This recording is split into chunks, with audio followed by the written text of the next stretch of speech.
Good morning, good morning. How is everyone today on this beautiful Monday morning again? I hope everyone's having a wonderful start to their week and that they had a beautiful, beautiful weekend where you just got to stop and chill and relax. I hope that you got everything that you wanted. If you're on the webinar, I would love for you to say hi in the chat box so I can see you. And if you're on the Facebook Live, then say hello as well. I would love for you to say hello.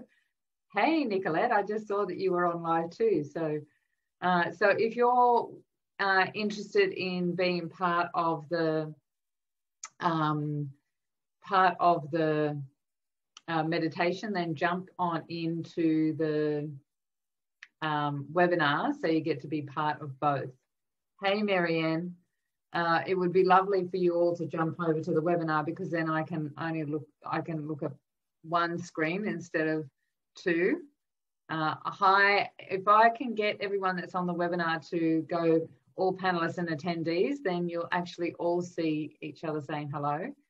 Opa, I don't know who you are. I would love for you to tell me who you are. You've got your phone in there. So I just wanted to start off with creating meaning. My mission for A Dose of Sunshine is for you to look and reflect on where you are in life and what's going on for you, and to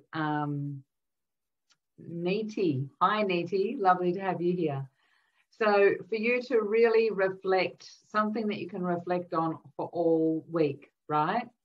And so I want to get you to have a think about or to ponder on, good morning, Raya, to ponder on what you make things mean, right? What is it that you make something mean? Have a think about that, because there is a pretty in-depth, oh, that's okay, Diane. I get to see whatever you've written, so it's all lovely. Neeti, if you are new to Zoom, just when you're in the chat box, if you click on where it says all panelists, and it will drop down and it will go all panelists and attendees, so that everyone gets, if you just want to do it, message me, that's totally fine. So what do you make something mean, right? And this is a really big one. If you're on a spiritual journey, if you're looking at self-development and self-improvement and expansion in who you are, then this is a really big topic, right? Because what we make something mean influences the way we behave, the way we interact, the way we influence other people. So what we make something mean creates a huge part of our reality. And so depending on what religious background you are, if you're in a religion right now, your spiritual beliefs, also your family beliefs, your culture. You know, you could find that you are superstitious about certain things. You know, I love triple numbers or numbers like 4 numbers, and so I see them on a regular basis, right? So what you create or what you make something mean depends on how it actually can make it show up, or you can attract it more. For example, you know, at the moment I'm looking at getting a new car soon. And so I'm looking at cars for the first time and actually looking at what sort of cars I like and why I like them, because I've never been one to make a distinction about cars. Like, you know, and I think in Australia in particular, I don't know about other countries, but in particular, Australia seems to be really big on their cars, right? And so we make assumptions on certain things, like, you know, a young kid driving a convertible, for example, a sports car. You know, like, we make assumptions of what that is. And I think that it's just a natural part of who we are as a human assessment that we go through, and then we make it mean something, and then we're influenced by it in some way, right? So what is it that you make something mean? It's so much easier to deal with what's happened rather than what people make it mean, including me. You'd love a Tesla. I can share with you how to get that, Neeti. So it's really, really interesting. So I'll give you an example, because what we make something mean is actually up to us. We create our reality. And so when you make something mean something, you have the ability to dissect it and have a look at what it is that you're supporting, what mindset you are supporting, and dissect what that means to you. And are you going to shift it and change it, or are you going to stay with it the way it is, right? So, for example, so you can make anything mean anything. It's all our mind and our creation, the way we create, right? And it can come in with our intuition, the way we support and we're inspired by our self, our, if you want to call it God or source energy, whatever your language is, it can be supported by that. So you may, if you've been watching me for a long time, I'll give you an example of this. You may notice that I don't have my lioness up behind me again, right? And so I had this beautiful, I still do have this beautiful lioness canvas. And when I first used it, hey Tam, when I first bought it, I bought it because I have a course called Awaken the Lioness, and it was the only lioness that I had seen, and she's pondering. They call her the pondering lioness. So she's looking up into this beautiful, you know, up into the sky. So looking to source energy, you know, that's what I made it mean, right? And so I had it up and I had trouble getting it to stay up. And I finally put holes in the walls and screwed in these hooks, and it was fantastic. And I've had it ever since. Prior to that, when I was having trouble with getting it to stay up, I had it fall down while I was having a difficult conversation with someone on Zoom about their behavior and whether I wanted to have them in my life the way they were showing up in my life, or whether I was going to shift it and make it different, whether I was going to be in relationship or whether I was going to be in a friendship with this person, right? And my lioness falls off the wall. Now, what was interesting about that is that prior to that, years and years before, I had this beautiful goddess face with this she had beautiful pewter, I think it's called, beautiful long hair, and she was just this stunning goddess, and she had a crown on, and the crown had a jewel on the top of it. And when I first met my husband, he broke the crown, he broke the jewel, right? And I remember distinctly being aware of that meant something to me. Now, the fact that we're not together anymore shows that there was a reason, there was a meaning behind that for me. What's very interesting is that when this lioness fell off the wall the first time, really powerful, right? When it fell off the wall the first time, it was in the middle of this deep conversation, because I had learned the lesson of where I was in relationship with people and what I chose to stand to show up in my life, what it is, where my boundary circles were, who I wanted to show up and who I wanted my partner to show up as, right? And so It falls off the wall. I make that mean something. I make that mean something. I have this thing where, because what happened was, I remember the crown coming off.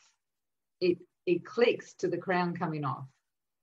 Now that night, I'm outside watching the stars, and an owl is sitting on my power line.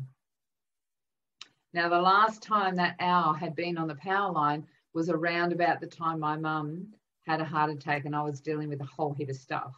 So here I was, again, dealing with something, processing something, looking at the spiritual aspects of it, looking where my boundary was.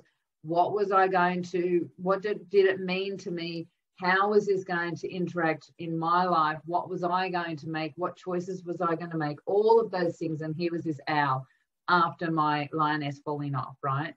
So I made them mean that they were a sign, and I acted accordingly, and I chose to change the situation and become friends with this person, right? Rather than in a relationship.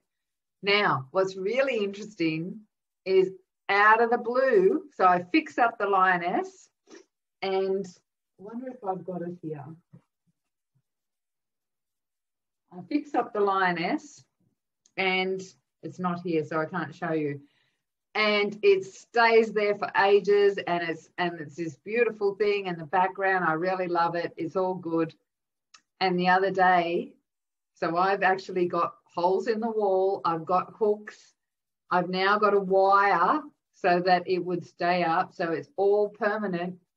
And the other day, the framing on the lioness broke, because for some reason it was weak in this spot, and it wasn't even wood. It's that some sort of foamy, like cementy sort of stuff. I don't know what it is, but it's weak, obviously, in a certain point, and the whole hook comes off, breaks off the frame, and goes off that, right?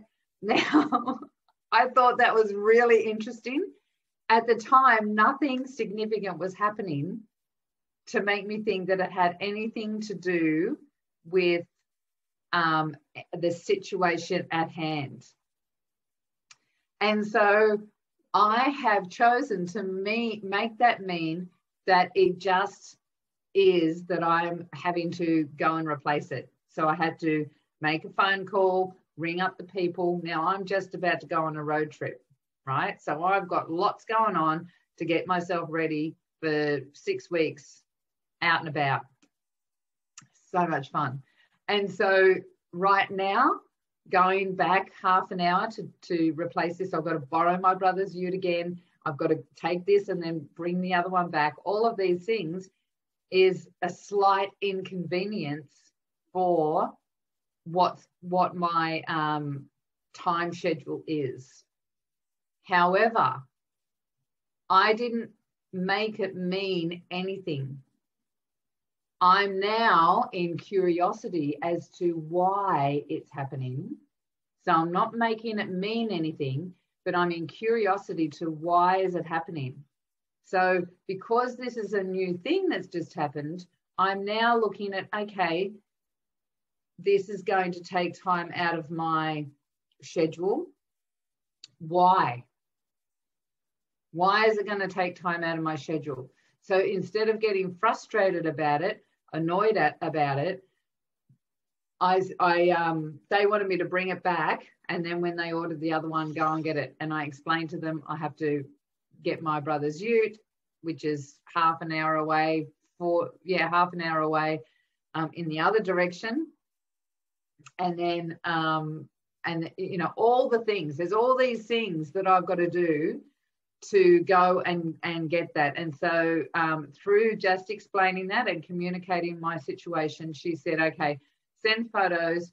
I will get another one ordered, and you can replace it and get the other one at the same time, so that you're only making one trip. Now, what's interesting is I'm now going to be aware of this slight bump, could be a bump in my reality. Thank you, Irene. It could be a bump in my reality, or it could be that I need to go down and explore this avenue. I have no idea. I have no idea at this moment. So I'm being open to what this means in my life, right?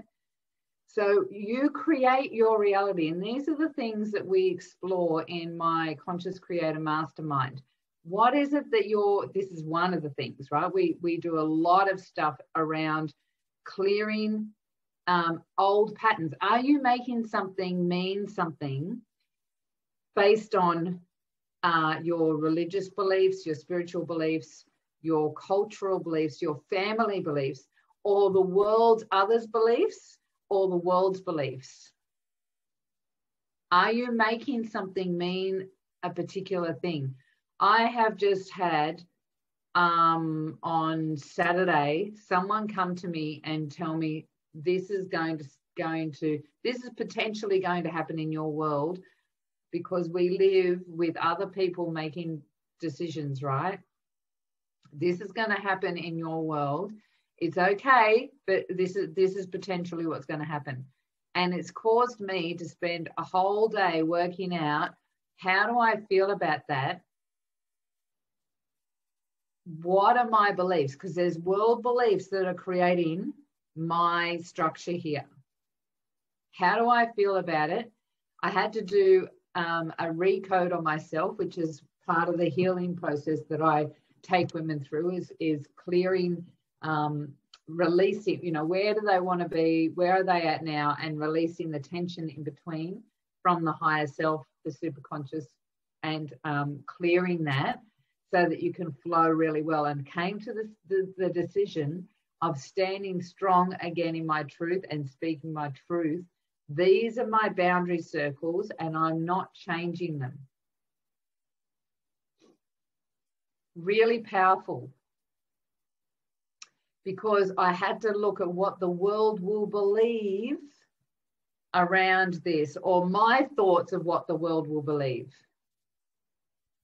Well, it's interesting, Aggie, because some things are out of our control. Not necessarily. In a way, they are. Things happen, right? Aggie, I don't know. I've just recently had a brain tumor, right? Brain tumor removed. That was out of my control. However, how I responded to that, how I reacted to that, what I did, how I dealt with it from a spiritual point of view, from an emotional point of view, all of those things were in my control. So it's like you're a ship, and you don't want that water to come in, right? Because then you've got to get buckets and pull the water out, right? You want to know what your boundaries are, and so Aggie and Nettie, you most probably, if you want to find out more about that, just jump onto my personal page. I did a Facebook Live about it a little while ago, because it's been 12 weeks. It's been 3 months now. Time has gone very fast. So I'm getting told that we're coming to the end. If you're on Facebook Live and you would like to join in on the visualization, because we're going to do a visualization today, jump in on the Zoom. I think Irene put the link up there for you so that you can have a look. Jump in on the Zoom so that you can be part of this process that we're just about to do. If you want to find out more about what my the Conscious Creator Mastermind is, and what you get and how we work, then just comment in here, yes, please. And we will send you a link so that I can have a chat with you, free chat, just to see if we're a match, to see if it's something that you're interested in or not, because we look and dissolve some of this inner turmoil when it comes to creating meaning around things, where you can look at both sides of, the success of something and the failure of something, and not be charged by either of them.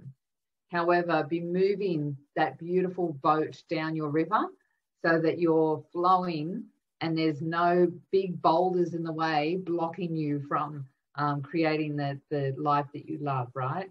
Because it's a reality. Where we choose to create our reality, what we choose to make it mean, is totally up to you, and it's moving away those old patterns and those old stories.